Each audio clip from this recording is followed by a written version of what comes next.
masjid itu bukan beton dan besi, Ya. tapi fungsi dan kontribusi. Bayangin aja kalau semua masjid tuh benar-benar tertata ekosistemnya seperti itu, kita nggak akan tahu bagaimana Indonesia ke depannya. Punya mindset bahwa kita ini sedang menjadi pelayannya rumahnya Allah, perusahaannya Allah, ya kan?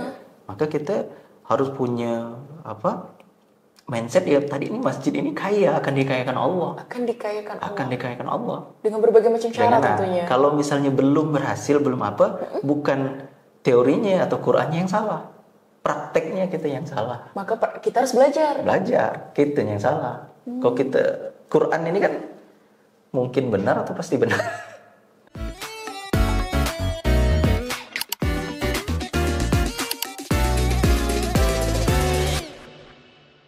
Bismillahirrahmanirrahim. Alhamdulillah kali ini kita kedatangan tamu spesial yaitu Bang Gun Mayudi. Masya Allah, tabarakallah.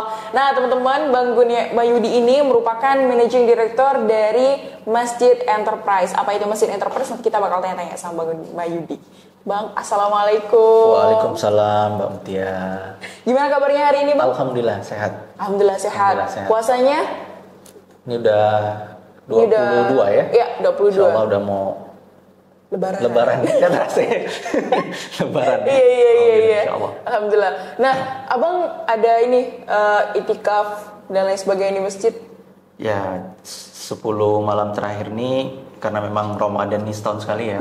Ya, jadi kita cobalah ambil momentum ini ya kan untuk ya beritikaf lah. Karena bulan-bulan lain agak sulit kayaknya mau itikaf. Betul banget. Ya kan? Nah, Insya Allah. Jadi dari malam 21, 22 sudah itikaf. Itu Abang masjidnya beda-beda atau gimana? Ini baru satu masjid aja. Baru satu masjid. Tapi Abang sebelumnya memang beda-beda atau satu aja?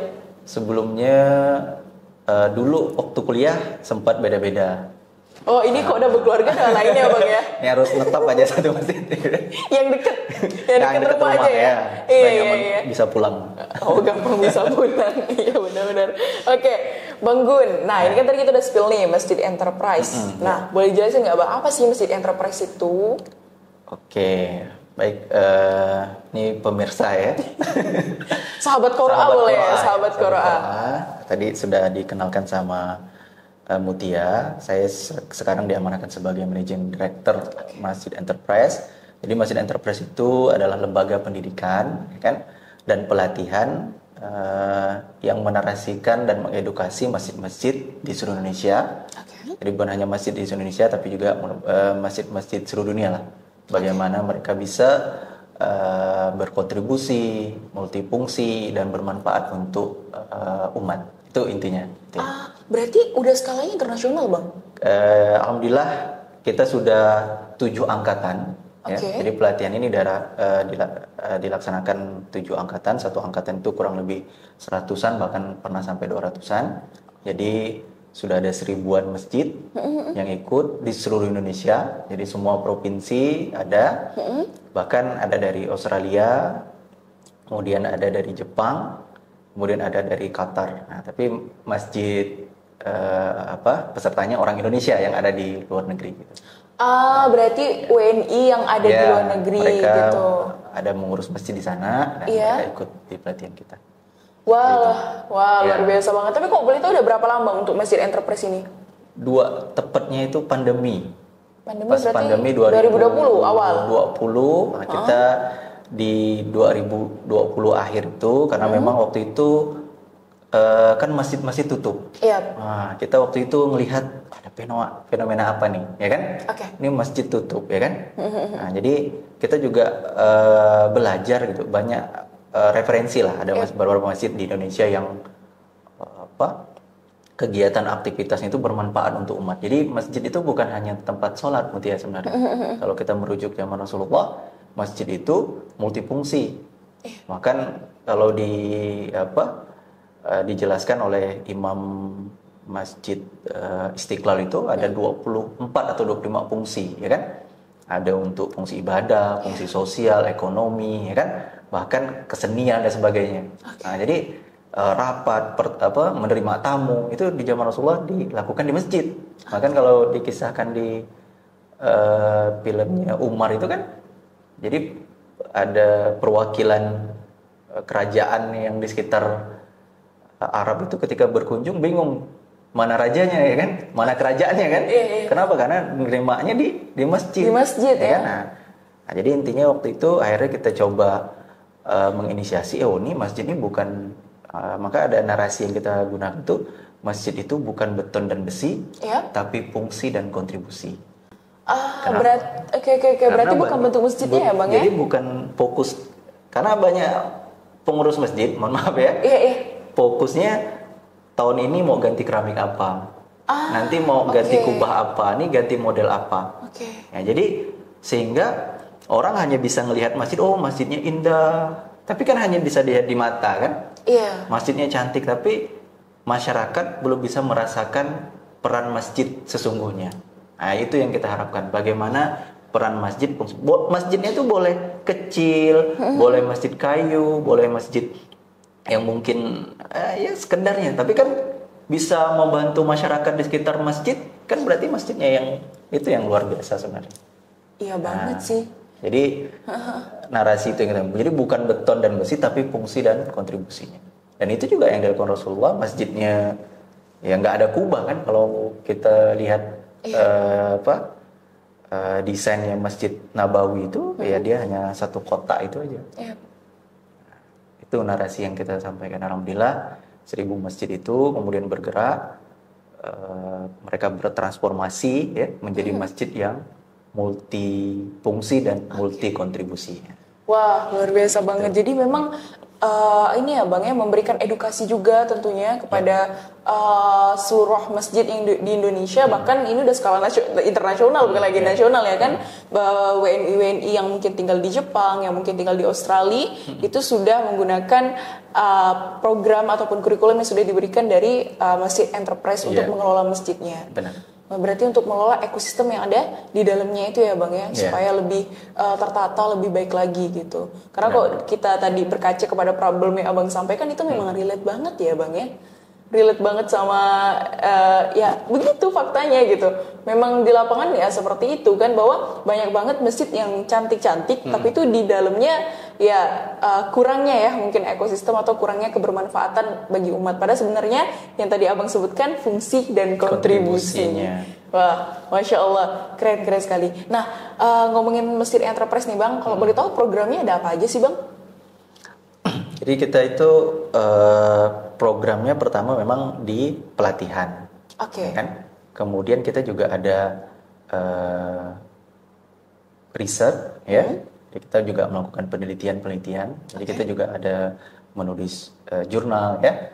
Jadi mengkaji ya model masjid ya. Kemudian kita juga melakukan survei, ya kan? Mulai memetakan ini masjid-masjid ini mereka ini kan jenis-jenis masjid itu macam-macam ya, betul ya. Kalau pemerintah itu kan kita hanya mengenalnya masjid. Kalau di negara itu kan hanya satu ya, masjid negara ya kan, masjid nasional. Kemudian ada masjid raya, kemudian ada masjid agung, ya kan. Nah, tapi kalau kita ini lebih kepada, kalau itu kan kayaknya lebih kepada besar kecilnya ya masjidnya kan, dan lokasinya. Nah, kalau kita mencoba untuk memetakan masjid itu dari tadi tidak jauh-jauh dari kebun manfaatnya, fungsinya apakah sudah berfungsi ya kan, kemudian kontribusinya, kemudian konsistensinya. Konsistensi, Jadi 3 apa tuh FKK, fungsi, kontribusi dan konsistensi. Kita itu melakukan pendampingan juga. Jadi program itu pelatihan, riset, kemudian pendampingan, kan pendampingan. Karena kita sudah menyiapkan modul intinya. Nah, modul untuk peserta ini bagaimana mereka bisa merealisasikan, ya kan? Kemudian mengaktifasi program-program yang sudah kita susun seperti itu.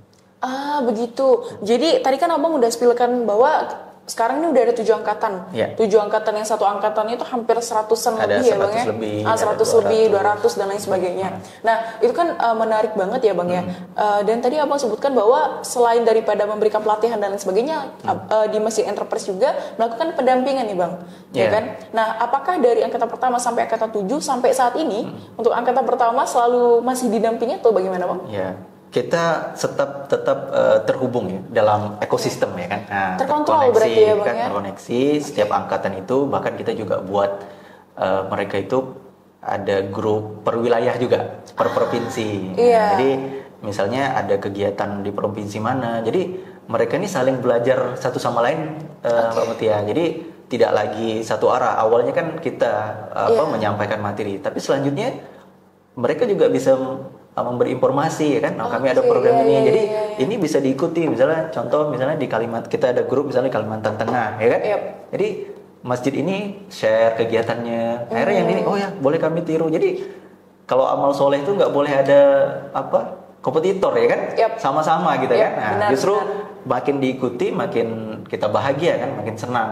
Nah, jadi kita saling belajar di situ. Jadi terus kalau yang memang untuk pendampingan khusus itu memang kita buat untuk yang mau mendirikan Baitul Mal.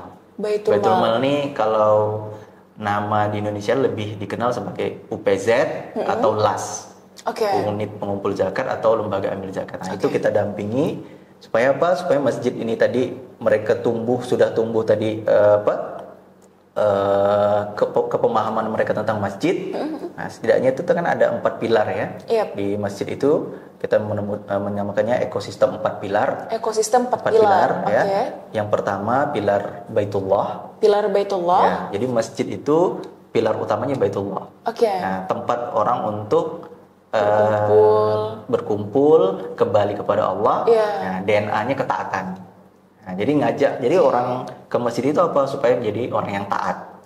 Nah, itu DNA pertamanya. Pilar yang kedua, masjid ini harus jadi namanya pilar Baitul Quran. Jadi nggak bisa dipisahkan nih masjid, ya kan? Kemudian Quran, kan masjidnya kan tempat juga belajar Quran. Anak TPA, kemudian orang tua, muda, ibu-ibu pengajian kan di Quran.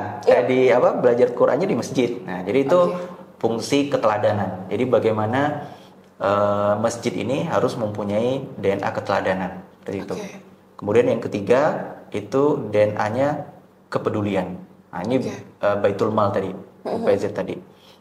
Nah, yang terakhir ini yang kemudian penting menurut saya. Jadi masjid itu setelah punya ketaatan, kemudian selanjutnya keteladanan, kemudian kepedulian. Dia sudah harus peduli. Fungsinya bukan lagi hanya ngurus fisik bangunan, tapi juga manusia-manusia yang di sekitar masjid, jamaahnya, keluarga jamaahnya, masyarakat sekitar.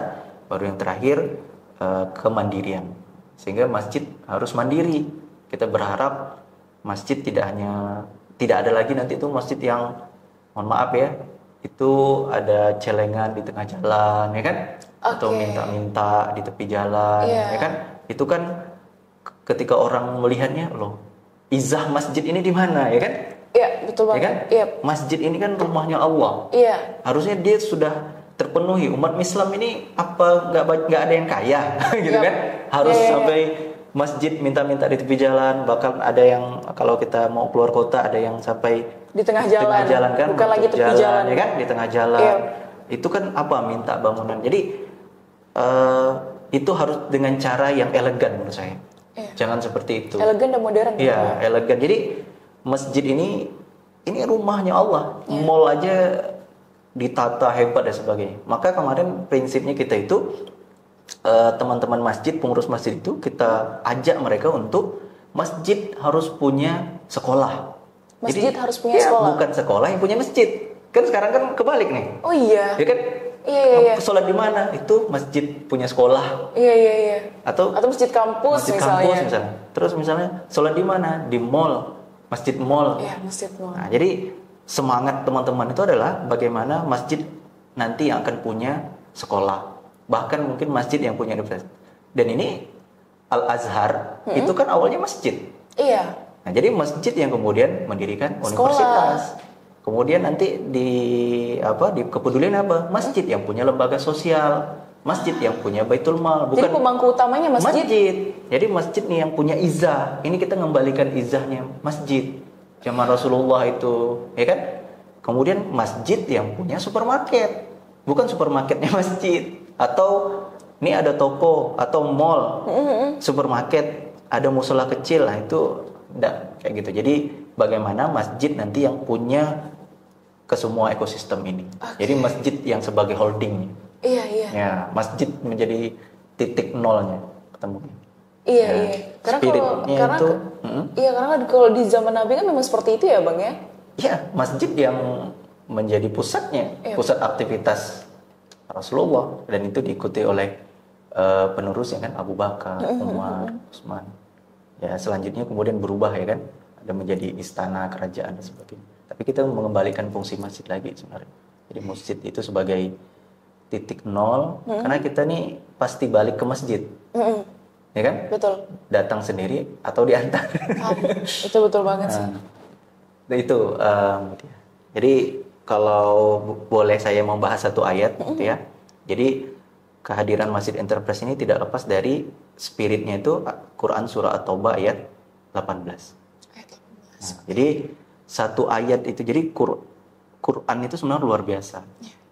Quran itu powerful, ya kan? Jadi kalau kata guru saya itu, siapapun yang mendekat dengan Quran itu pasti mulia. Bahkan kulit kambing aja jadi mulia dia. Jaga, karena kalau ada Quran itu kita akan jaga mulia. Apalagi manusia yang dekat sama Quran. Ya kan? Pasti dimuliakan, ya kan? Pasti dihormati. Apalagi masjid, ya kan? Itu luar biasa. Jadi orang-orang yang memakmurkan masjid ini punya ciri khasnya, kriterianya di Quran surah At-Taubah ayat 18 itu. Yang artinya sesungguhnya yang memakmurkan masjid itu, jadi hanyalah. Jadi Allah sudah menyebut orang-orang yang memakmurkan masjid itu, ini loh spesifikasinya. Karena the only, ya kan? Hanyalah, gitu kan. Nah, betul. Karena ayatnya itu innama. Kalau saya cari di bahasa Arab tuh, innama itu artinya sesungguhnya hanyalah, gitulah. Jadi Allah tuh kayak spesifik gitu. Orang-orang yang memakmurkan masjid ini loh kriterianya gitu, Pak. Hanya ini loh. Tapi kalau di luar kriteria ini, kita belum memakmurkan masjid. Nah, hanyalah siapa? Orang yang beriman kepada Allah dan hari akhir. Jadi kriteria pertama ketaatan. Nah, ini munculnya 4 pilar itu. Selanjutnya apa? Menegakkan sholat. Kan ada pengurus masjid, dia jarang ke masjid kan. Namanya kepampam itu karena misalnya, ini dia tokoh masyarakat nih. Nih kita perlu dananya nih. Kalau dia ini tokoh apa dan sebagainya, kita cantumkan saja dia sebagai pembina, pengawas dan sebagainya. Tapi dia nggak pernah ke masjid. Berarti ada yang salah dengan memakmurkan masjidnya. Dia harus sholat. Yang ketiga, dia harus melaksanakan zakat. Berarti ada fungsi ketaatan di sini, ada fungsi keteladanan. Dia harus jadi contoh. Terus ada fungsi zakat, kepedulian di sini. Terakhir, yang tidak takut kepada siapapun kecuali kepada Allah. Inilah orang-orang yang mandiri tadi. Dia nggak takut dengan siapapun kecuali Allah. Jadi masjid itu nggak boleh bergantung. Kita nih kalau kita nggak masukkan dia nih, nanti masjid kita nggak jadi. Berarti ada yang salah dengan pengurus masjid. Dia takut sama manusia daripada sama Allah. Ini kan sekarang saya tanya Mutia. Kalau Mutia punya rumah, terus misalnya ada orang yang mengurus rumah Mutia, bantu Mutia dan sebagainya. Kira-kira Mutia penuhi tidak semua kebutuhan dia? Oh tentu. Tentu kan? Kayak misalnya, tolong isikan ini, kan kita penuhi semuanya. Dia perlu apa? Nyonya, kayak mau isi bayar listrik, ini. Ya kan? Saya mau bersihkan ini. Ini nih rumahnya Allah. Analoginya gitu ya kan? Baitullah nih, rumahnya Allah. Nah, berarti kita nih yang harus punya mindset bahwa kita ini sedang menjadi pelayannya rumahnya Allah, perusahaannya Allah, ya kan? Maka kita harus punya mindset ya tadi ini masjid ini kaya, akan dikayakan Allah. Akan dikayakan Allah. Dengan berbagai macam cara tentunya. Kalau misalnya belum berhasil, belum bukan teorinya atau Qur'annya yang salah. Prakteknya kita yang salah. Maka kita harus belajar. Kita yang salah. Kalau kita Quran ini kan mungkin benar atau pasti benar? Pasti benar dong. Pasti benar lah. Iya. Ya kan? Nggak mungkin Quran ini ada revisi atau apa, ya kan? Pasti benar nih. Pasti benar. Ayat-ayat Quran ini pasti benar. Kalau belum relate sama kita, bukan Quran yang menyesuaikan kita. Kita yang harus menyesuaikan Quran. Kalau ada yang belum relate, berarti kita yang belum menyesuaikan Quran kita. Hidup kita nih, ya Quran tuh petunjuk kan. Alif lam mim zalikal kitabul la raiba fihi hudal lil muttaqin. Jadi petunjuk. Dia petunjuk. Kalau belum dapat petunjuknya, ya kita belum bertakwa, kita belum beriman. Nah, itu poinnya. Jadi masjid ini powerful, tidak dikelola saja, tidak diperhatikan saja, masjid ini bisa berjalan dengan sendiri, betul? Ya, betul banget. Betul. Betul. Ada nggak masjid yang tutup, bubar, itu nggak diurus loh. Pengurusnya tuh mungkin tua-tua renta kan, nggak paham sosial media, Betul, nggak betul paham banget. bisnis, tapi hanya ngurus saja masjid, tetap berjalan masjid. Tetap berjalan, betul iya, kan? betul banget. Orang tetap hadir, di situ ada nanti kegiatan-kegiatan. Apalagi kalau masjid ini dikelola, Ya, betul banget. dikelola anak muda, orang yang ahli bisnis, Yep. ya kan? Jadi jangan sampai masjid ini dipersepsikan kalau udah mau pensiun tua-tua baru ke masjid, gitu kan? Maka orang-orang kenapa? Tadi ekosistem ini, Iya. kan oke, yang bagian ketaatan ini alumni orang-orang yang pengen kembali ke Allah, pendosa-pendosa, ayo balik ke masjid, ya kan? Nanti kalau sudah balik ke masjid sudah taat, kita buat sekolahnya kan perlu guru. Iya. Berarti perlu SDM yang ini kan pendidikan. Nanti ada lagi amal sosialnya kan perlu yang paham, ya kan? Nanti sampai ke ekonomi ya perlu juga orang-orang yang ahli di bidangnya masing-masing. Jadi ngurus masjid itu harus punya banyak SDM sebenarnya. Nah, iya. Tapi masalahnya kan memang kita ini problemnya di SDM juga, Bang. Iya kan? Bayangin aja mungkin kita ada nih Masjid Enterprise kan yang sudah menyediakan sebuah layanan istilahnya untuk pelatihan-pelatihan untuk membangkitkan ekosistem agar masjid ya kembalilah kepada seharusnya masjid seperti apa. Itu sebenarnya tujuannya ya, Bang, ya. Betul. Nah, namun sayangnya masjid banyak dibangun, Bang. Namun SDM-nya yang kurang. Entah kurangnya aware dari masyarakat sekitar ataupun lainnya, itu tentunya akan menjadi sebuah fenomena kita yang udah terjadi saat ini ya kan, Bang, tentunya. Ya, kalau ditanya SDM sebenarnya rumusnya kan kalau kita pengen mencari menemukan ya rumusnya kita harus mencari kan. Oke. Ya kan? Jadi masjid itu sebenarnya Mutia pabriknya manusia sebenarnya. Pabriknya manusia? Iya. Itu gimana tuh, Bang, maksudnya? Kan masjid ini kan tempat orang berkumpul. Iya. Berarti semua manusia berbagai apapun latar belakangnya. Ya kan? Oke. Kita bisa temukan di masjid. Iya. Apa kurangnya? Jadi kan sebenarnya tinggal niat nih. Niat mau mencari SDM. Bilang udah ada SDM, udah cari belum? Udah ikhtiar belum? Udah maksimal belum? Jumat hanya sekedar Jumat. Jumat itulah tempat kita untuk mengumumkan informasi-informasi. Masjid ini lagi perlu apa? Perlu dokter. Umumkan saja di sholat Jumat itu. Loh, ribuan orang misalnya. Ini kan nggak perlu undangan itu, kumpul 200 orang. Masa sih 200 orang itu semuanya mau duafa semua? Pasti di situ ada dokter spesialis, di situ ada pengusaha, di situ ada orang yang pintar IT dan sebagainya. Kan kita tinggal umumkan masjid ini perlu apa. Misalnya contoh nih, masjid insya Allah kita akan membuat sekolah. Tinggal mohon doanya Bapak Ibu jamaah, tapi masih ada satu kurang. Jadi kadang-kadang kita tuh mau buat program masjid itu, kalau kita berpikir tuh ada uangnya dulu, betul? Iya, betul banget. Kalau ada uang baru buat program kan? Iya. Padahal sebenarnya bukan yang penting tuh bukan uangnya dulu, Tapi programnya programnya dulu, dulu, rancang ya? dulu. Rancang dulu. Bisa jadi kita tuh nggak perlu uang. Oke.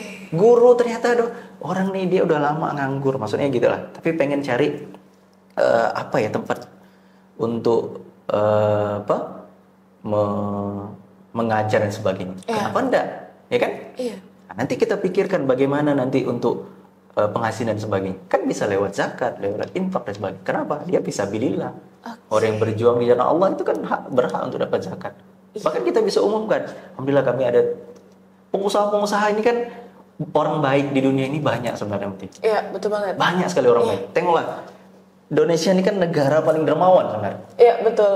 Paling dermawan kan? Paling dermawan, bahkan pernah sampai dimasukin dalam berita internasional, Bang, pada saat itu. Dan itu saya baca itu kalau nggak salah hat trick lah. Pokoknya lebih dari 3 kali berturut-turut Indonesia ranking. Betul banget. Berarti orang baik banyak. Nah, yang kita perlukan adalah jadi jembatan untuk orang baik ini. Oke. Nah, masjid itu bisa jadi jembatan itu. Kenapa? Karena mereka percaya, oh ini untuk masjid. Oke. Oh masjid ada. Kan kalau masjidnya bermanfaat, saya tanya Mutia, mau nggak bantu masjid? Kalau masjid itu banyak manfaatnya. Pasti mau kan? Iya. Kita aja semangat lihat anak-anak banyak ke masjid. Ini kan ini ada satu masjid yang kebetulan saya sholat di situ, ada program namanya Tarawih Bahagia. Jadi setiap orang selesai sholat tarawih itu diberi hadiah, diundi. Ya, mereka buat dulu programnya dengan dana yang terbatas.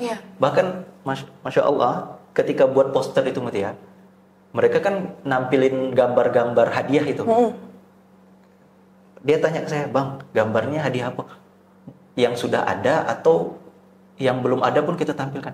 Tampilkan saja semua hadiah macam-macam, tulis di situ, hanya ilustrasi. Dan jadikan doa, mudah-mudahan ini bisa terrealisasi. Akhirnya dibuat apa hadiah di situ? Bahkan ada umrohnya. Foto hanya ilustrasi. Tarawih Bahagia.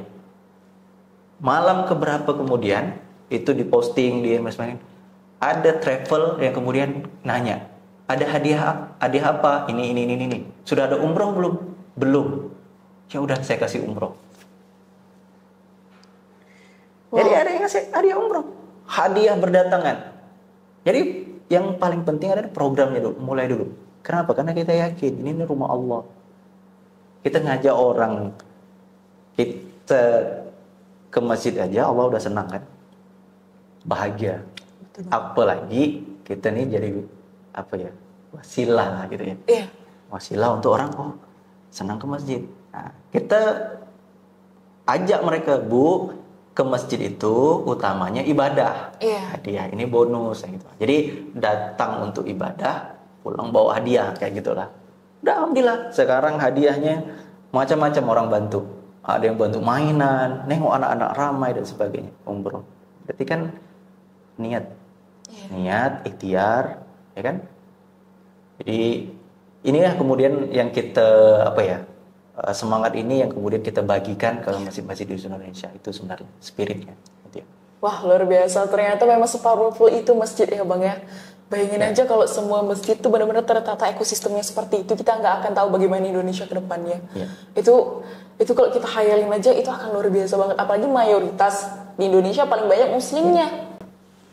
Iya, benar sekali. Banyak masjid-masjid besar Mutia lihat. Banyak banget dong. Tapi secara fungsinya masih belum maksimal. Benar. Karena ini sebenarnya ada Mutia mau tanya juga sama Bang nih, bahwa kebanyakan masjid ini Bang, after sholat Isya udah tuh mati semua tutup. Itu gimana tuh pendapat Abang tuh? Dapat. Jadi yang kita sampaikan tuh bahwa masjid itu ya dia kan tempat kembali ya. Ini juga miris ya, ini ada kisah. Jadi orang itu dia ada masalah, problem dengan keluarganya. Ya kan?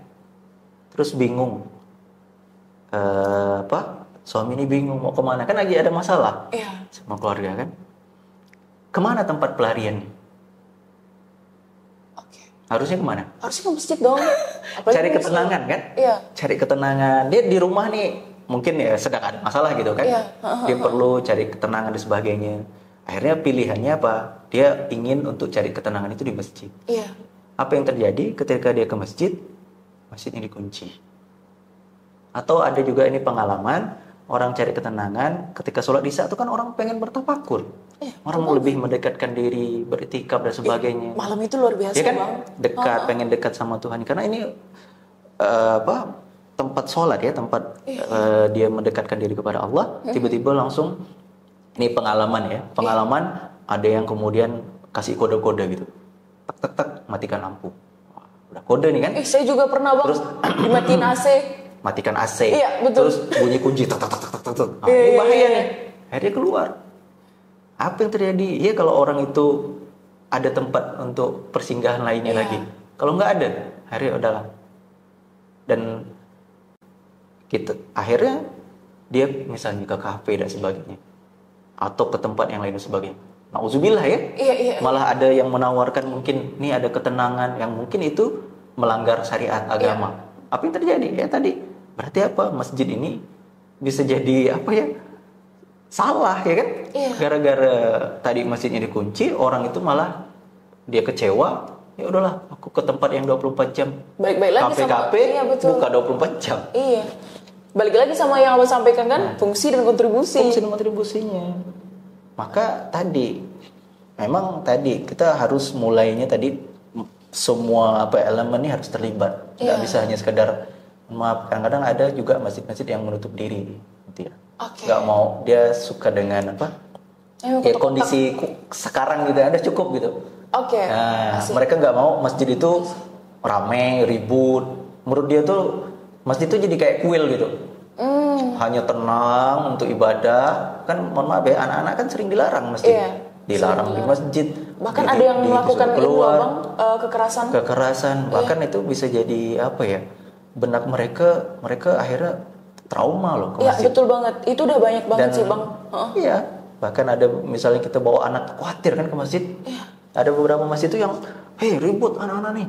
Loh, ya anak-anak wajar ribut.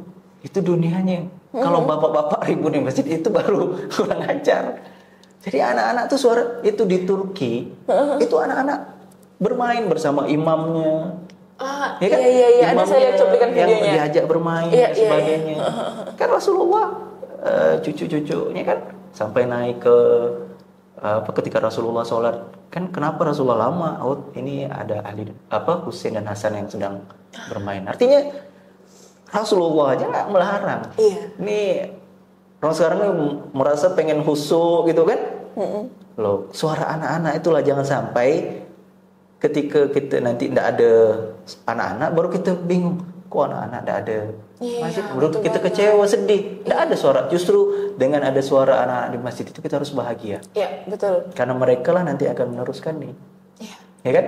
Nah, tuh, jadi Tapi anak-anak tuh gimana? Udah dibikin trauma dulu, Bang, anak-anak tuh, Bang. itu maka PR besar. Maka kemarin Masjid Enterprise ini kita sedang menyusun juga masing-masing kita sekarang sedang membuat narasi baru namanya keluarga masjid.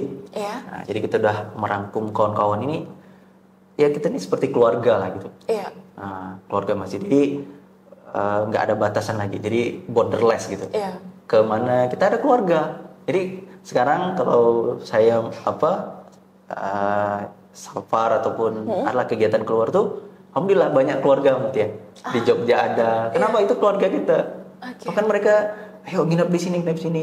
Bahkan ada masjid, kalau misalnya saya di Jakarta tuh nawarin, yuk nginap. Ada masjid yang punya penginapan, banyak. Dan itu gratis? Gratis. Kalaupun kita mau infak. Tapi kan daripada misalnya kita nginap di hotel atau apa misalnya, bagus kita nginap di masjid kan. Iya. Fasilitasnya kan kita perlu tempat tidur dan ini aja. Jadi banyak, ada mes dan sebagainya. Kita bahagia gitu. Masjid, ini masjid, hotel punya masjid ya? Iya. Jadi masjid yang punya hotel. Nah, itu Kan balik keren, lagi sama yang Abang Iya, sampaikan ya, masjid bahwa punya dia menjadi hotel. Masjidnya titiknya. sebagai titik ininya, Oke. utamanya. Wah, Masjid luar sebagai biasa pusatnya. banget. Iya. Bahkan sampai keseluruhan segala lini ya, Bang, penginapan, kemudian sekolah dan lain sebagainya. Tadi itu. saya bilang 25 fungsi itu dijelaskan sama Imam Istiqlal. Kita membaginya 4 itu tadi. Iya, 4 Kategorikan yang 4. Jadi ada fungsi ibadah, fungsi pendidikan, Iya. kemudian fungsi sosial dan fungsi ekonomi. 4 ini saja diterapkan, insya Allah masjidnya sudah multifungsi dan kontribusi. Oke. 4 saja. Cuman dari 4 itu memang yang 3 dulu ya, Bang, kita selesaikan. Harus itu dulu. Kalau langsung ke 4, biasanya orang akan ribut ya. Iya, betul. Karena dia sudah orientasinya material. Iya. Profit kan.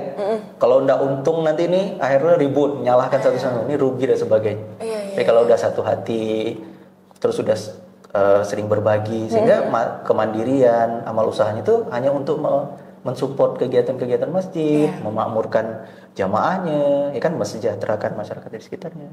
Itu tujuannya.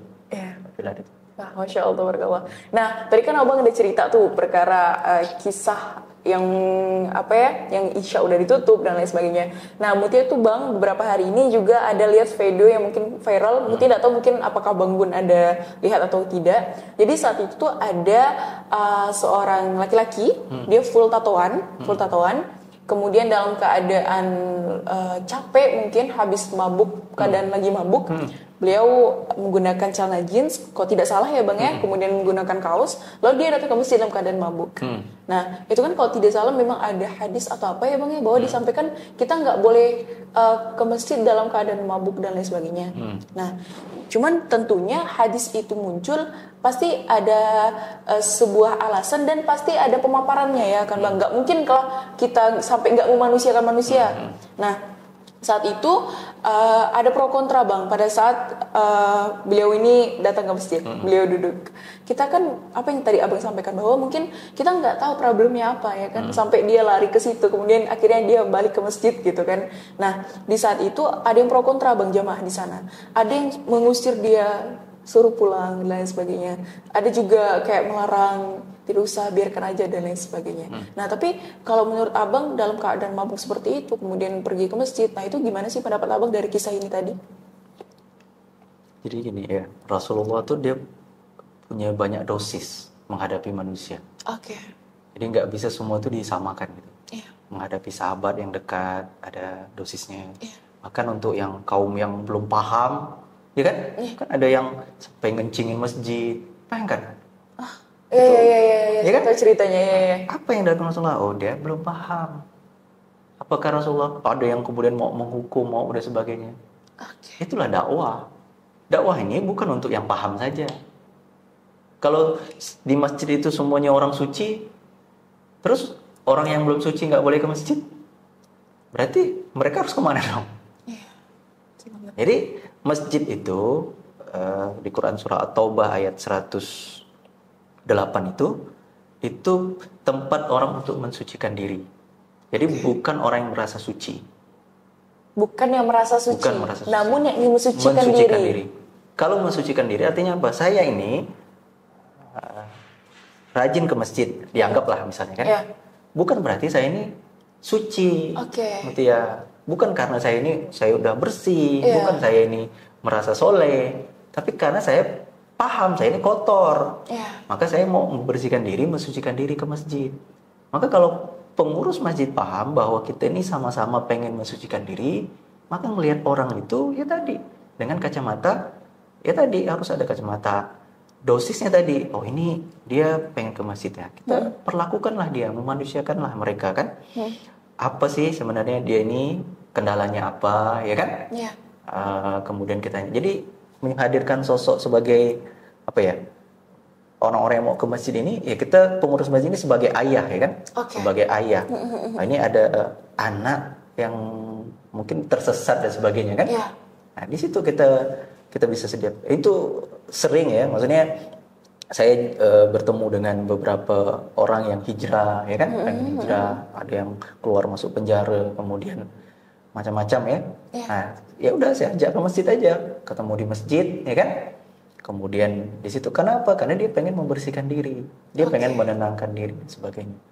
Karena kalau kita usir dan sebagainya, ya bisa jadi apa? Kita Dia nggak mau ke masjid lagi. nggak mau ke mungkin. masjid lagi dan sebagainya.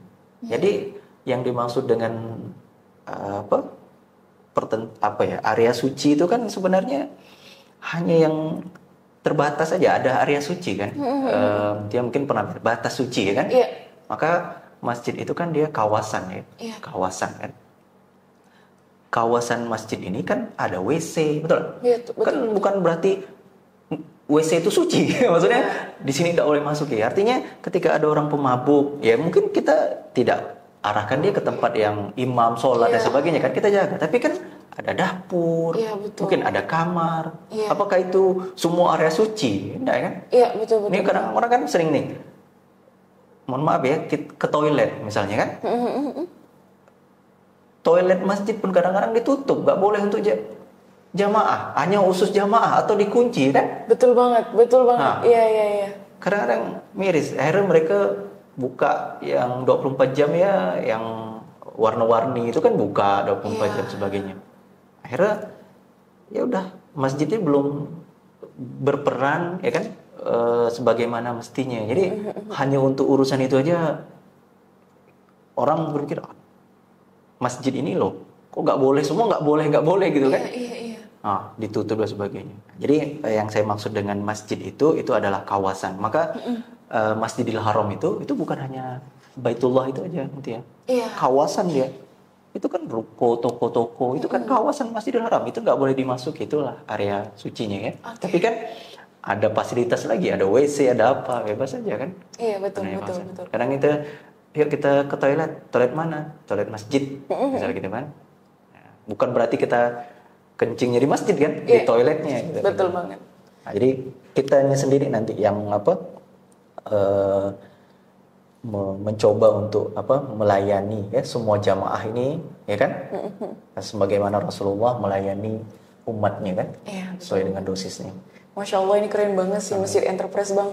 Maksudnya benar-benar menjadi wadah ya Bang ya untuk memberikan Insya Allah. pemahaman tentunya untuk semua muslim mungkin ya, tentunya untuk terutama yang ngurusin masjid dan lain sebagainya, memberikan pemahaman agar adanya ekosistem yang jadi lebih baik nih masjidnya. Karena balik-balik lagi sih yang seperti kita omongin, andai saja ya seluruh masjid itu benar-benar menerapkan ekosistem yang seperti ini misalnya, itu justru akan lebih baik sekali, akan jauh lebih baik mungkin ke depannya. Harusnya. Dan menurut saya penting gini Bang, ada dukungan pemerintah untuk atas apa yang sudah ada. Ini menurut saya seperti itu sih. Karena kalau udah pemerintah mewajibkan kita untuk misalnya belajar Quran di masjid misalnya, tentu masyarakat akan welcome dong. Itu akan mudah. Maka sebenarnya Masjid Enterprise tuh harus bisa juga dengan pemerintah juga sih. Kita berkolaborasi ya. Jadi kita pernah berkolaborasi dengan organisasi ya Muhammadiyah, kita juga DMI, Dewan Masjid. Ya kan kalau masjid ini kan pemerintah itu diwakili oleh DMI ya. Iya, Dewan DMI. Masjid Indonesia ya kan kolaborasi. Sebenarnya DMI pun sudah menarasikan itu bahwa masjid itu bukan hanya sekedar tempat ibadah ya, tapi bagaimana masjid itu bisa dirasakan manfaatnya. Itu disampaikan oleh ketua umumnya ya kan. Betul banget. Tapi itu tadi ini balik lagi ke orang-orangnya. Masjid pemerintah ini juga harus bisa jadi contoh. Dan yang mulai bergerak ini kan sebenarnya ya masyarakat ini. Tanpa dukungan pemerintah aja bisa gitu. Apalagi kata Mutia tadi kan dapat dukungan pemerintah. Betul banget. Dan kita melihat sahabat-sahabat yang mengikuti pelatihan ini sebenarnya dia terbuka aja untuk umum. Awalnya kita batasi untuk pengurus masjid, tapi banyak permintaan Mutia. Ada yang boleh nggak saya belum punya masjid tapi saya jamaah misalnya. Boleh nggak saya bahkan ada yang ngikut itu, mereka itu kayak organisasi gitu ya, ya kan, organisasi sosial lah gitu. Begitu selesai mengikuti pelatihan kita, mindsetnya langsung berubah, langsung mendirikan masjid. Dan merubah organisasi sosialnya itu jadi masjid. Walaupun belum ada fisiknya, tapi dia sudah meniatkan bahwa organisasi sosialnya adalah masjid. Jadi di brandingnya masjid. Di mana itu Bang? Banyak, ada beberapa tempat. Misalnya contoh yang ini aja ya, misalnya kayak di yang ada di Lombok, itu masjidnya belum jadi. Tapi organisasinya dia sudah menerapkan Baitullahnya, Baitul Qur'annya, Baitul Mal. Jadi sesuai dengan kita sampaikan tadi. Jadi bukan fisiknya nih, fungsi dan kontribusinya. Kayaknya ini satu lagi nih yang lagi viral juga di masjid di Jepang itu, Yokohama itu. Alhamdulillah sudah membebaskan lahan. Awalnya dia beraktivitas hanya di community center. Nah sekarang masjidnya belum jadi, tapi aktivitas community centernya itu udah 4 pilar itu. Nah, jadi secara ininya ruhnya basisnya sudah masjid. Nah, jadi sudah banyak kawan-kawan, ya kan, alhamdulillah itu kemudian akhirnya mendirikan masjid yang awalnya jamaah karena dia nggak bisa merubah masjid di kampungnya, akhirnya dirikan masjid sendiri. Nah, terus ada sekolah yang kemudian ya udah masjidnya dioptimalkan seperti itu. Berarti penerimaan masyarakat juga luar biasa ya Bang ya? Iya, karena mungkin kita memahami karena ruh spiritnya tadi itu bahasa masjid ini bahasa yang universal dan bisa diterima oleh semua orang. Betul. Terutama umat Islam. Nah Bang, kalau tadi kan kita bahas masjid nih, sebenarnya masjid itu boleh nggak sih Bang kayak kita jadikan tempat untuk tidur atau istirahat gitu? Kok tidur lah terutama? Dilarang tidur ya, dilarang tidur. Tidur dilarang ya. Kan itu sering tulisannya, dilarang tidur dan sebagainya. Itu orang itikaf tuh banyak tidur, banyak. Boleh sebenarnya. Jadi boleh sebenarnya? Boleh.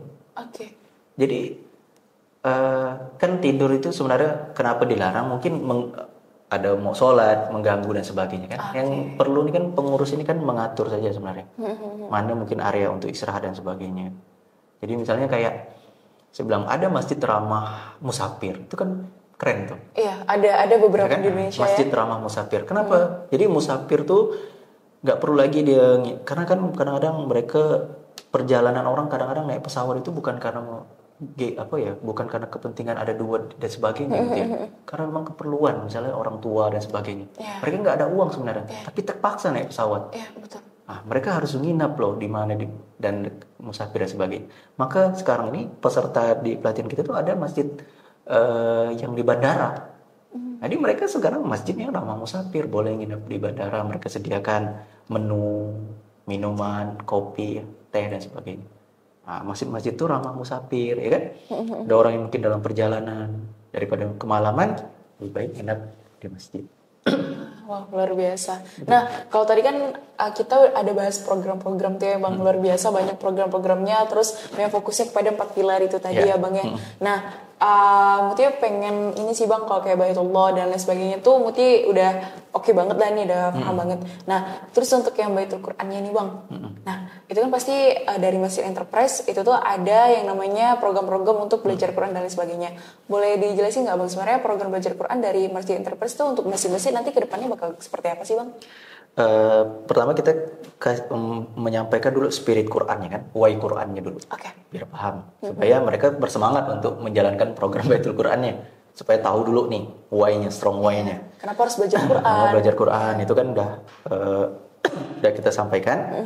Nah, aktivasi ini salah satu contohnya aja, bagaimana masjid itu setiap hari harus berinteraksi dengan Quran.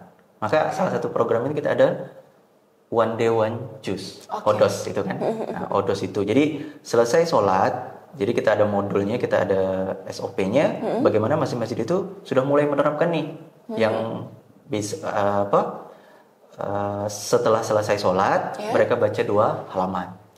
Nah, terus setelah itu kita ajak mereka untuk khataman Quran. Jadi masjid itu setiap tahun, bukan lagi setiap tahun khataman, tapi setiap bulan. Kenapa? Karena one day one juz kan? Berarti sebulan sekali 30 juz. 30 juz khataman. Khusus laki-laki ya? Nah, ke perempuan perempuan ada. Tapi boleh ikut kan? Merayakan kan, bahagia. Nah, itu salah satu. Terus kita juga ada berkolaborasi dengan metode-metode kayak misalnya bagaimana menghafal itu mudah. Menghafal itu mudah, kayak meme gitu tuh, menghafal itu mudah. Kita juga berkolaborasi sebenarnya kemarin dengan teman-teman yang basisnya Quran ya. Seperti misalnya kayak Quran ini kan Quran ya, basicnya kan. Nah, jadi kita share juga misalnya bagi teman-teman masjid ya kan, yang ingin belajar Quran, metode Quran ya kan, nah, berlangganan seperti itu. Jadi sebenarnya relate karena sesuai kan, karena fungsi tadi Baitullah itu sudah ya kan. Selanjutnya kita bagaimana menerapkan fungsi Baitul Quran ya kan, dengan berbagai macam metode harusnya. TPA itu kan salah satunya kan, paling umum lah. Nah, tapi pendekatan lainnya bagaimana belajar Quran kan sudah ada teknologi ya kan. Nah, kita juga harus menyesuaikan eranya hari ini. Mungkin anak-anak muda kalau diajak TPA, itu untuk anak-anak katanya kan. Nah, kenapa enggak? Misalnya kita ajak belajar Quran. Nah, itu metode meme misalnya dengan Qiraah dan sebagainya. Nah, itu pendekatan-pendekatan kita lakukan untuk yang di Baitul Qur'annya. Oh, berarti lumayan banyak juga ya Bang pendekatannya, maksudnya banyak beberapa metode juga yang dilakukan. Ada yang versi teknologi dengan bantuan mungkin seperti Qiraah juga, kolaborasinya, kemudian ada MIM, yang menghafal itu mudah dan sebagainya. Wah, luar biasa banget. Keren. Oke, Bang. Setelah Mutia sedikit stalking nih Instagram Abang nih, semakin Mutia stalking ke bawah, ternyata Abang dulu pernah tinggal di Jepang ya? Oh ya, 2 tahun. 2 tahun ya di Jepang? Oh iya, berarti udah bisa bahasa Jepang dong? Skoshi, sedikit. Oke. Kalau bahasa Jepangnya selamat datang? Oh, selamat datang apa ya? Apa? Iraishamase. Iraishamase. Banyak lupa sudah, 2017 pulang. 2017 pulang, berarti perginya itu 2015 ya? 2015. Wah. Nah, ngomongin soal Jepang ini kan asik nih Bang ya. Maksudnya Muslim di Jepang itu kan minoritas banget ya Bang ya. Bahkan masjid mungkin bisa dihitung ya kalau di Jepang itu. Ya nggak sih? Masjid bisa dihitung, tapi saya nggak tahu update sekarang ya. Memang terbatas ya. Terus ini satu provinsi, kalau kita kan satu provinsi ini Kalimantan Barat aja ratusan ya. Udah banyak banget ya kan, Bang. 400-an masjid atau ya kalau satu provinsi itu 2-3 gitu aja. Kan? Sedikit itu ya bang ya. Tapi kalau kuil-kuil banyak pasti di sana ya. Ya, kuil-kuil banyak. Tapi abang tahu nggak sih yang kemarin itu katanya banyak orang Jepang yang masuk Islam? Abang tahu nggak sih berita itu? Yang baru-baru ini kan, berarti Iya, saya baru-baru udah nggak di sana ya. Kalau di sana itu selama saya di sana memang ada. Jadi orang Jepang yang Muslim itu ada. Yang Bahkan mualaf ada yang ketemu enggak? Iya ketemu yang asli Jepangnya. Mereka bahkan ada yang dai-nya. Jadi mereka juga berdakwah gitu ya dengan bahasa Jepangnya. Ada. Wah menarik sekali sih. Nah ngomongin abang yang pernah tinggal di Jepang kurang lebih sekitar 2 tahun. Nah kultur Muslim di sana seperti apa bang? Dan bagaimana abang beradaptasi awalnya di sana? Kalau Muslimnya kan memang mayoritasnya pasti yang bukan orang asli ya, artinya bukan orang asli. Pendatang, mereka ini ada yang bekerja, gitu. ada yang belajar, ya kan? Berarti yang benar-benar asli Jepang kemudian Muslim itu? Ya sedikit ya. Sedikit banget ya? Mereka kita aja minoritas ya kan? Iya. Nah, mereka tuh minoritas lagi gitu. Di bawahnya lagi? Kalau misalnya di satu kota itu ya, kalau kita ada 100 ya mereka 2-3 aja. Nah, minoritas sedikit sekali. Karena memang sebenarnya kalau di Jepang itu mereka tuh tidak mendeklar bahwa mereka tuh beragama biasanya. Lebih kepada budaya saja, aktivitas-aktivitasnya. Jadi jarang karena tidak ada agama resmi lah di Jepang itu. Jadi aktivitas-aktivitas itu nggak ada libur agama tuh nggak ada di Jepang. Di Jepang nggak ada. Jadi paling yang besar aja ya, Christmas sama. Misalnya Natal. Natal sama nggak ada itu. Idul Fitri pun nggak ada. Jadi nggak ada libur untuk hari raya agama itu nggak ada. Nggak ada ya? Jadi kalau misalnya kayak kemarin kita Idul Fitri ya tetap aktivitas sekolah, tetap aktivitas ke kampus. Nah, paling kita izin aja. Jadi waktu sholat Id izin lah. Mereka paham. Nah, mereka sangat toleransi sebenarnya, sangat welcome dan melihat orang-orang Muslim ya yang di Jepang itu ya memberi contoh yang baik lah. Nah ini juga counter terhadap media-media yang selama ini mereka lihat ya tentang persepsi negatif Islam. Jadi Islam di sana itu ya tadi ada yang ilmuwan, ada yang pengusaha, ya kan? Jadi hebat semua ya bang. Kita memberi contoh ya kan, menjadi contoh, jadi ambasadornya Islam seperti itu. Jadi libur di sana tuh lebih ke budaya saja. Misalnya musim semi, masuk itu libur. Musim apa lagi? Ini mau menyambut musim salju, panas, gitu itu. Jadi masing-masing musim tuh ada perayaan-perayaannya. Itu libur tuh. Oh begitu kulturnya di Jepang di sana ya? Tuh. Dan mereka respect gitu. Misal kita sholat tuh di taman. Kalau misalnya kayak di mall tuh, saya kalau jadi kan kita menganggap semua bumi Allah ini masjid jadinya.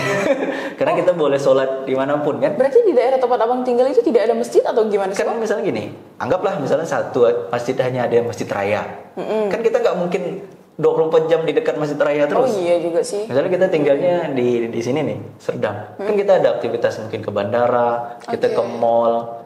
Kan nggak mungkin setiap sholat harus ke masjid ya. Iya. Maka nggak memungkinkan. Jadi ke masjid itu biasanya hanya Jumatan. Itulah kita meluangkan waktu.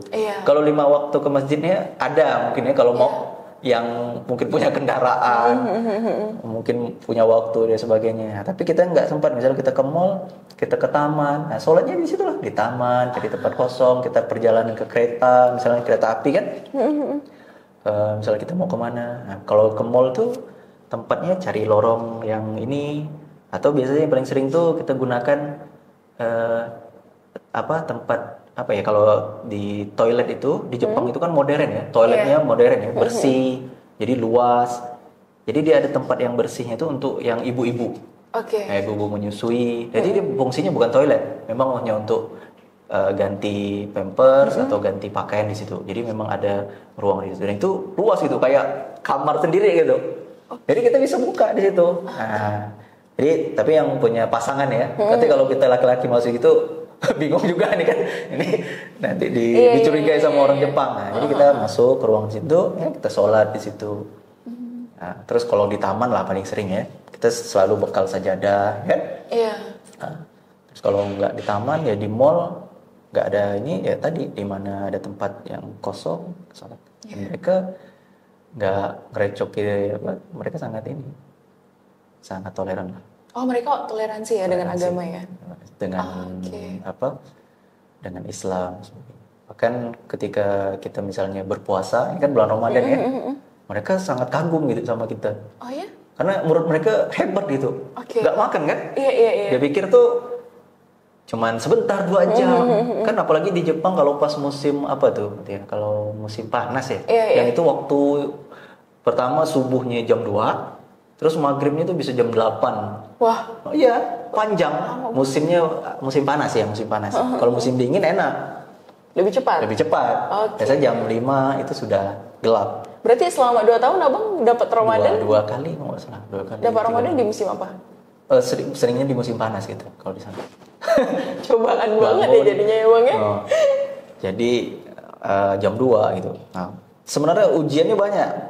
Kalau kita kan cuma hujan panas aja kan? Iya. Sana itu kalau udah musim panas ya tadi. Kalau musim dingin itu 3 lapis, 4 lapis baju, ya kan?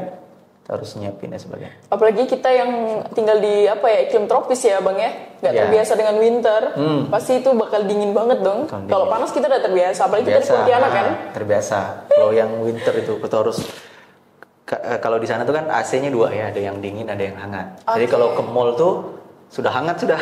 Iya. Akhirnya harus buka lagi semuanya. Itu pengalaman menarik di sana. Tapi ada cerita unik nggak bang selama abang di Jepang? Mungkin yang bisa saya bagikan sebenarnya gini, di Jepang itu ada yang bilang bahwa mereka tuh sebenarnya sudah mempraktekkan Islam sebenarnya, tapi belum bersahadat saja. Gimana sih itu bang? Kedisiplinannya, kejujurannya. Jadi orang Jepang itu kan terkenal apa ya, disiplin, betul banget. jujur, mereka menghargai satu sama lain, mereka tidak mau mengambil hak orang lain. Jadi gini, itu yang saya dapat ya, saya pelajari di Jepang itu. Jadi kalau misalnya ada barang tertinggal, kalau kita di sini ya sudah hilang sudah innalillah dah. Tapi di sana itu tadi memahami, oh ini bukan haknya, ya kan? Kalaupun mereka mau bantu, mereka akan letakkan di tempat ada memang ininya ya, penitipan dan sebagainya. Jadi itu yang saya lihat. Jadi ajaran-ajaran Islam yang sebenarnya ya tentang itu, jadi bagaimana kejujuran, tidak mengambil hak orang lain. Jadi saya pernah punya pengalaman tuh yang paling sering tuh ketinggalan dompet ya. Ketinggalan dompet yang itu ada isi uang dan sebagainya, dan alhamdulillah itu aman. Dan itu di jalan. Masih di jalan abang nemu ini masih di jalan tuh gimana? Jadi yang pertama itu pernah saya kejatuhan dompet ketika pakai sepeda, ya kan? Dan saya nggak ingat lagi, karena saya pakai sepeda jalan aja terus. Tiba-tiba ada dari belakang anak muda ngejar saya, dan saya nggak kenal kan? Pakai bahasa Jepang, "Cato mate, gomen," kayak gitulah. Saya malah bingung kan, siapa nih ya? Santai aja kan, dia manggil siapa? Lupa dia ngejar saya. Gomen. Nah ini ini dompet kamu. Gimana bahasa Jepang dong? Bahasa Jepang. Apa ya, saya lupa. Bahasa Jepangnya apa itu ya? Nah, ini pokoknya kayak gitulah, ya kan? Ini dompet kamu, dia bilang kan. Pokoknya dia bilang jatuh di sana. Artinya dia balik lagi. Ternyata dia tuh berlawanan arah dengan saya sebenarnya. Mungkin berlawanan, terus dia ketemu, terus dia kejar saya, malah balik lagi ngejar. Bisa aja dia ambil terus pergi kan, kan? Kalau kita ada duit 100 jatuh, mungkin periksa dulu lah kan, ada uangnya. Dan itu ada uangnya, ada apa semuanya, ya kan? Itu pengalaman. Terus di bis juga, bis loh, ini tempat macam-macam orang di situ, ya kan? Tempat ramai orang. Jadi ketinggalan ini, akhirnya saya ketinggalan, lupa udah sampai rumah. Ya udah, gampang saja saya naik pergi ke kantor bisnya. Kan bisnya kantornya ada kantornya di situ. Saya bilang saya ketinggalan dompet, bis apa kamu naik? Jam berapa? Ya kan, jam berapa? Bisnya bis apa? Area mana kamu naik? Udah. Oke, dia bilang nanti kita akan cek, dia bilang. Gak lama kemudian udah kita dihubungi. Ini dompet kamu. Jadi supirnya balikin. Ngomong-ngomong kok abang jadi sering kehilangan dompet sama di sana bang? Di Indo pernah nggak setelah sampai Indo? Pernah. Dan habis, isinya habis. Dompetnya balik? Dompetnya balik. Jadi tinggal KTP doang gitu? Ya, yang itu aja dia. Saya nggak apa-apa sih ya kalau duitnya gitu. Tapi habis sebenarnya. Tapi ya sudahlah ya. Itu setelah pulang dari Jepang tuh pengalaman itu sering ketinggalan. Jadi memang saya sering lupa memang penyakit. Penyakit suka lupa. Oke. Nah Bang, selama di Jepang belajar Qurannya gimana Bang? Belajar Qurannya. Yap. Kita ada ustadz juga di sana. Jadi ada. Berarti tetap rutin ikut kajian juga ya? Nah, jadi ada kajian. Kita ada namanya forum komunikasi masyarakat Islam. Karena kebetulan saya waktu itu di daerah Tsukuba, jadi namanya Forum Komunikasi Masyarakat Islam Tsukuba. Nah, di situ ada ketuanya, ada sekretarisnya, ada anggota-anggotanya. Nah, saya pernah jadi sekretarisnya, ya kan? Nah, kita buat tuh kajian pekanan. Belajar ngaji, baca Quran, terus kita buat forum, nanti ada keluarga setiap bulan. Jadi buat acara-acara aja, kumpul di situ. Jadi udah kayak keluarga kita. Kita kalau mau pulang itu nanti akan ada acara perpisahan, ya kan? Nah, seperti itu. Itu. Wah, luar biasa banget. Oke, Bang, ini apa ya? Lebih ke closing statement aja sih, karena sudah diingatin kita Bang bahwa sudah 1 jam, sudah jalan 1 jam, nggak terasa. Saya juga nggak terasa, tahu-tahu udah 1 jam aja nih percakapan kita hari ini. Nah, mungkin lebih ke closing statement aja sih Bang, mungkin pesan untuk teman-teman ya, terutama untuk kaum Gen Z, kaum milenial yang lagi nonton, yang kan sekarang di masjid ini gini Bang, masjid kan seperti yang Abang bilang kan bahwa banyaknya orang tua yang datang nih, anak muda kan jarang banget ke masjid, padahal apalagi laki-laki kan tuh bahkan sampai diwajibkan ya Bang ya untuk ke masjid. Kalau udah ini kan sebagai imam, nah itu kalau sholat di rumah nanti dia sama dengan perempuan. Nah itu, jadi soleha bukan soleh ya Bang ya. Nah, soleha dia ganti nama. Iya, boleh dong Bang, silakan. Jadi gini, untuk anak muda ya, karena biar fokusnya untuk generasi milenial, mereka ini sebenarnya perlu kita beri motivasi sebenarnya. Kadang-kadang mereka tuh nggak mau ke masjid itu mutia karena mereka berpikiran saya ini belum soleh katanya. Saya ini masih banyak dosa, saya ini masih kotor, saya ini masih sering maksiat dan sebagainya. Nah, jadi itu kadang-kadang yang membuat mereka berjarak gitu. Dan ditambah lagi pengurus masjid yang kemudian nggak ramah gitu. Ngelihat anak muda itu ya nakal gitu kan. Kan persepsi orang tua, maaf ya, ini pengalaman saya juga ketika ngajak anak muda ke masjid itu. Jadi persepsi orang tua tuh ya meremehkan anak muda ini bisa apa sih? Mereka tuh maunya anak muda tuh yang harus sempurna gitu.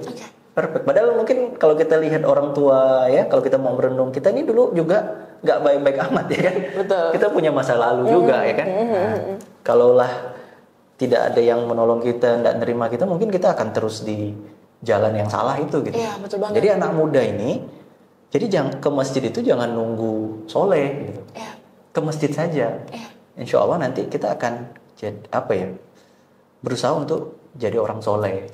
Berat. Seperti yang saya sampaikan tadi, masjid itu bukan tempat orang yang suci, tapi orang yang ingin mensucikan diri. Jadi jangan pernah pikir saya belum suci, saya masih kotor. Nah, di masjid inilah nanti kita akan terjaga. Dengan dekat di masjid ini, akhirnya kita akan mikir, nggak mungkin orang berbuat maksiat di masjid, nggak, mustahil. Mau dia sejahat apapun, ya. Nggak mungkin dia, bolehlah dia misalnya berbuat jahat ya kan di luar sana. Tapi kan akhirnya kan mikir juga, kok aku ke masjid terus maksiat lagi. Mungkin pertama-tama hal itu yang dilakukan kan. Tapi lama-lama kan ketika Allah melihat ada kemauan, ada ikhtiar, ya kan, dia tetap istiqomah, ya. Kayak tadi manusia ini bukan malaikat kan, dia mudah tergoda. Maka saran saya tetap aja ke masjid, ya kan, istiqomah ke masjid, dekat ke masjid, ya kan, karena bagian dari kewajiban kita. Karena sholat itu adalah kunci kewajiban. Kalaulah kita masih belum suci, belum bersih, nah jangan sampai kita meninggalkan kewajiban kita. Tetap saja, fokus saja. Maka pesan orang tua, yang saya pernah nonton, ada orang tua anaknya merantau kan, kalau kamu merantau, kan ini sebenarnya kan kita menjalani hidup ini kan sedang merantau sebenarnya.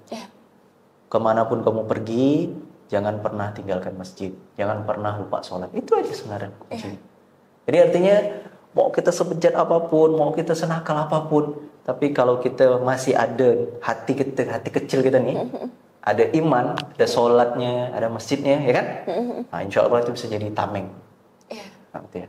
Jadi tameng. Insya Allah lah ya. Kita nggak tahu karena hidayah itu hak prerogatif Allah, ya kan? Kita pun juga nggak tahu apakah kita ini matinya husnul khotimah, kan? Nah, maka anak-anak muda ini memang pesannya itu tadi, jangan pernah tinggalkan sholat. Jangan pernah tinggalkan sholat. Karena kita sudah rukun iman, rukun Islam syahadatnya sudah, ya kan? Ini yang kedua ini sholat. Kan ada dianalogikan tuh kalau udah meninggalkan sholat tuh jatuh lah. Masalah saya yang misalnya kita megang sesuatu, kalau kita nggak haji nih masih aman, tapi kalau udah meninggalkan sholat, hancur lah semuanya. Jadi udah nggak ada tameng lagi lah. Jadi untuk jaga itu memang tameng itu. Dan di mana sholat? Di masjid. Di masjid, kan? Terutama untuk laki-laki ya, Bang ya. Di masjid. Bukan di rumah. Bukan di rumah, itu perempuan itu kok. Terus di masjid. Iya. Karena kan gini Bang, saking asingnya mungkin sholat dan Islam, bahkan orang yang rajin ke masjid, rajin sholat aja dibilang alim kan. Padahal seperti yang Bang bilang, kita ke masjid bukan merasa suci, tapi kita ingin mensucikan diri. Jadi jangan kadang-kadang kan jadi ejekan kan, ke masjid dia, sholat dia. Nah, betul banget. Dan kita juga nggak boleh sampai misalnya membuat hijrah itu ke masjid itu membuat akhirnya kita menutup diri gitu kan. Akhirnya kita jadi orang yang tidak kuper menutup diri ya. Maksudnya menutup diri akhirnya meninggalkan sahabat teman kita, ya kan? Iya, betul. Nah, yang pasti nanti kita pelan-pelan akan punya yang namanya filter, ya, filter diri. Nah, kita tetap akan bergaul dengan orang sahabat-sahabat kita. Nah, pelan-pelan, ya kan? Nah, mudah-mudahan nanti yuk kita ajak dia, ya kan? Walaupun sama-sama nakal, kita nih sama-sama nakal. Makanya kita perlu gitu.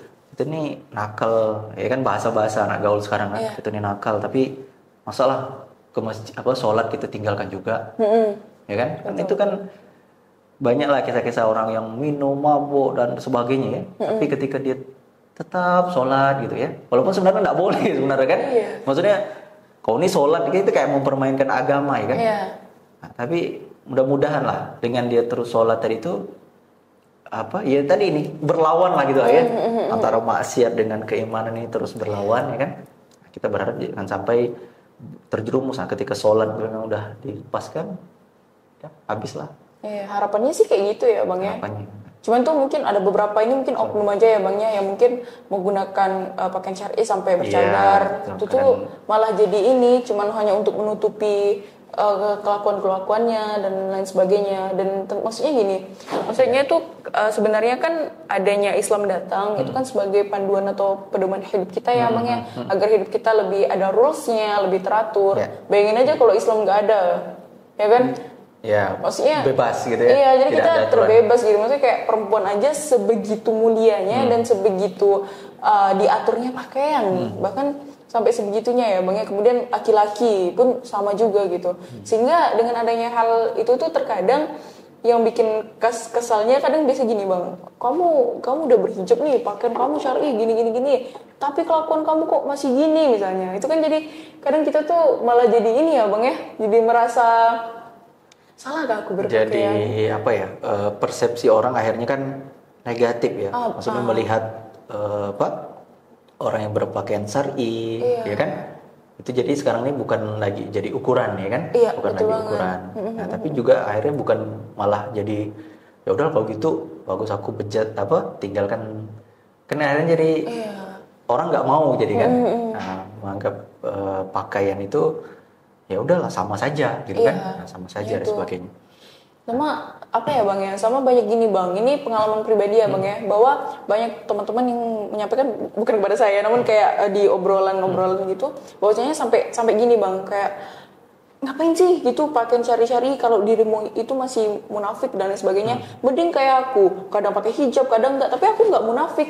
Saya tuh sampai speechless banget gitu Bang dengar omongan itu keluar dari mungkin sahabat kita atau lain sebagainya, ngomongkan orang lain seperti itu. Kayak seharusnya kan nggak gitu ya Bang pemikirannya, mindsetnya tuh nggak gitu.